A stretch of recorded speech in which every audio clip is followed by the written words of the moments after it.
So this is a 2005 Hummer H2. I'm slowly modding it for my daily needs, and this video is about the Sport Rack cargo carrier that you can get from Dick's Sporting Goods, and I'm sure you can get it from some other places as well.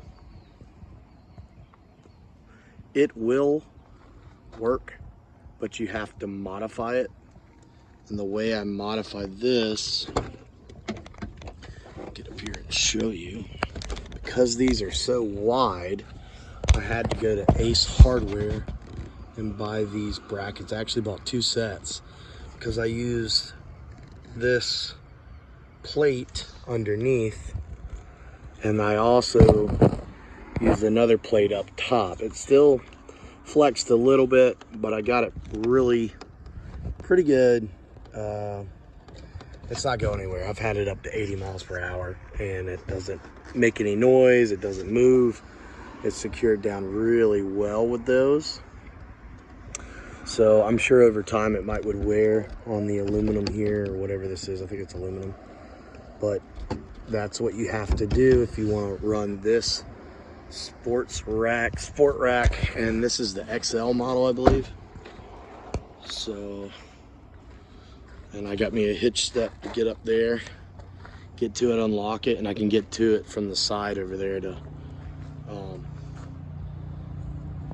get the luggage out of it. And the reason I did that, if you're carrying, I got a third seat, so if you're carrying a bunch of people, you don't have a ton of cargo space, but this adds, like, you could put 3. I've got 1 big suitcase, a second small suitcase. You might could fit 4 smaller suitcases. You could fit probably 2 big ones and a small one. I'm not sure. I've got 2 in there right now, ready for a trip. And yeah, it's just gonna free up a lot of space on the inside. So yeah, it looks cool too, especially on this black Hummer. I think the next things I'm going to do is start getting all the chrome deleted on this. Make it look all stealth black. Murdered out, son.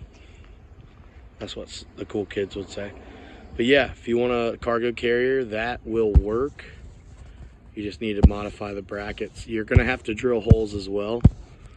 And what I did, I used the existing holes as a guide, and I went forward for the front, and I went more towards the rear for the rear. Reason being, I felt like a wider stance would have more stability versus closer together. So we widened it. So that's what I did. And if you're doing something like this, I don't think there's any videos out there. There you go.